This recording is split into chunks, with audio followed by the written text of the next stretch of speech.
প্রিয় বন্ধুরা, এখন আরেকটা প্রমাণ দিচ্ছি। tan ইনভার্স এক্স প্লাস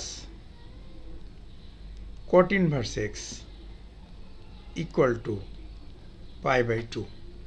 এটা আমাদের প্রমাণ করতে হবে। তাহলে আমরা প্রমাণের দিকে যদি যাই, তাহলে দেখো কিভাবে আমরা প্রমাণ করব।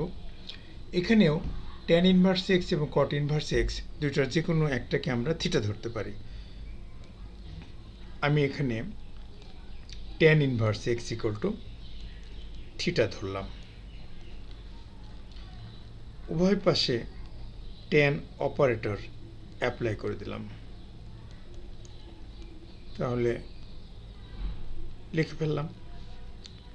এখন লিখতে পারি x equal to tan theta. এখন x ইকুয়াল টু tan থিটাকে আমরা π/2 মাইনাস থিটা স্কেল ব্যবহার করে cot থিটায় রূপান্তরিত করতে পারি।